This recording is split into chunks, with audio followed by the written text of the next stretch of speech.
Ever since he was a child, Leo had heard tales of the disappearing island. The island, locals said, would emerge from the fog off the coast of his small fishing village once every 10 years. It would stay visible just long enough for a few adventurous souls to catch a glimpse of its shores before vanishing back into the mist as if it had never existed. Some said it was a trick of the light. Others believed it to be a myth. But Leo knew it was real. He had seen it himself, once 10 years ago, when he was just a boy. He remembered the island's strange glow, the towering trees, and the sound of unfamiliar birds echoing across the water. Since that day, he had promised himself that when the island reappeared, he would be ready to explore its secrets. Now, on the eve of his 21st birthday, Leo was finally prepared.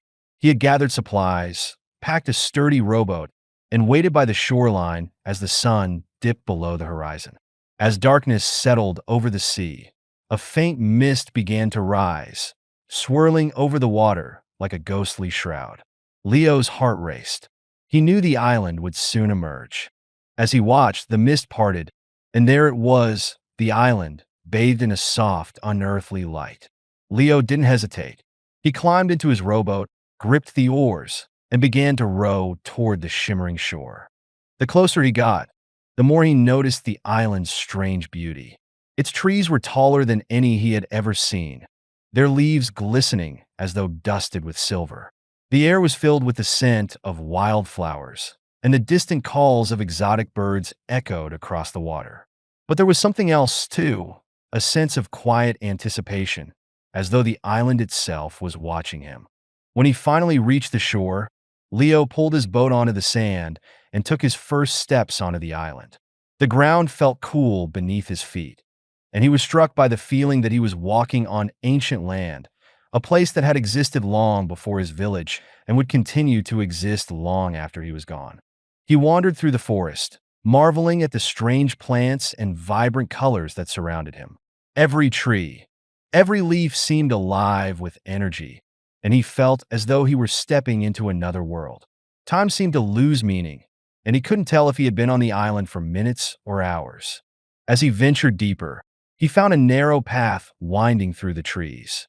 Following it, he came upon a clearing with a large stone archway standing in the center. The archway was covered in intricate carvings that glowed faintly in the twilight, depicting animals and symbols he didn't recognize. Curiosity piqued. Leo stepped closer, running his fingers over the smooth, cool stone. The symbols felt oddly familiar, as if he had seen them before in a dream. As he stood there, he heard a faint whisper, like a voice carried on the wind. "Welcome, Leo." He spun around, but there was no one there. The voice seemed to come from everywhere and nowhere, blending with the rustle of the leaves and the distant calls of the birds.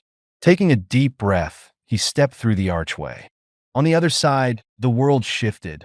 The forest was gone, replaced by a landscape of rolling hills under a sky filled with stars that seemed closer and brighter than any he had ever seen.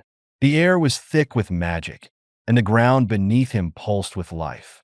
As he explored, he found other travelers, people from different times and places, each drawn to the island by its mystery. They shared stories of how they had found their way to this magical place. And Leo learned that the island appeared not only once every 10 years, but at different times in different places, always calling to those who sought something beyond the ordinary. Among the travelers, he met a woman named Aria, who had been searching for the island for years. She was kind and wise, with a deep understanding of the island's secrets. Together, they explored its hidden corners, discovering ancient ruins and mystical creatures that seemed to be part of the island itself. Aria explained that the island was a place of transformation, a realm that allowed people to see their truest selves. She warned Leo that not everyone who entered the island returned the same, and some never left at all. Leo felt a strange pull toward the heart of the island, as though something there was calling to him. Despite Aria's warning, he knew he had to go. At the island's center, he found a glistening lake, its surface perfectly still, reflecting the sky above. As he looked into the water, he saw his own reflection, but there was something different, a strength and clarity he had never seen in himself before. In that moment, he understood. The island had called him to help him find the courage and wisdom he had been searching for all his life. He knew he was ready to return home, to carry the island's magic within him. When he stepped away from the lake, the mist began to rise again, swirling around him. The island was disappearing, but this time, he felt at peace. He had found what he was looking for. As he rowed back to the shore, he glanced back, watching as the island faded into the mist, leaving only the memory of its magic. Leo knew he would never forget the disappearing island and the part of himself he had discovered there.